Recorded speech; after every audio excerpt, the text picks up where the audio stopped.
River of life ministry ने कई सालों से भट्टे पर गुलामी की ज़िंदगी बसर करने वाले रशीद मसीह को उसका कर्ज 2,38,000 रुपये था अदा करके आज़ाद करवा दी, जिससे ख़ानदान में खुशी की लहर दौड़ गई और आंसुओं के साथ उन्होंने भट्टे से आज़ादी हासिल की।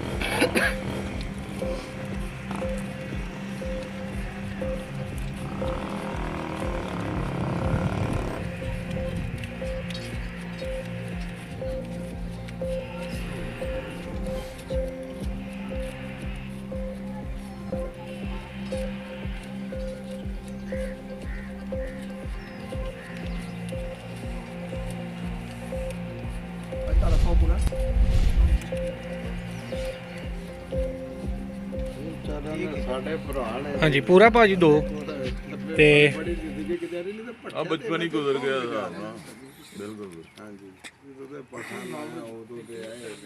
ਤੁਸੀਂ ਨਾਲ ਕੰਮ ਵਾਲਾ ਮੁਹੱਬਤ ਵੀ ਕਰਦੇ ਹੋ ਨਾ ਸੋ ਉਹ ਸਾਨੂੰ ਇਨਸ਼ਾਅੱਲਾ ਦੋ ਪੰਜ ਹੋ ਗਏ। ਨਹੀਂ ਪੂਰਾ ਦੋ ਸ਼ੁਕਰੀਆ ਜਨਾਬ ਤੁਹਾਡਾ ਇਖਲਾਕ ਜਿਹੜਾ ਨਾ ਪਾਣੀ ਦੁੱਧ ਚਾਹ ਨਾ ਸਾਰੀਆਂ ਚੀਜ਼ਾਂ ਨਾਲ ਖਾਣੇ ਨਾਲੋਂ ਵੀ ਵੱਧ ਕੇ ਖੁਦਾ ਤੁਹਾਨੂੰ ਵਧਾਏ ਹੋਰ ਬਰਕਤ ਦੇ। ਉਹ ਤਾਂ ਤੁਸੀਂ ਆਪਦੀ ਕਿਸਮਤ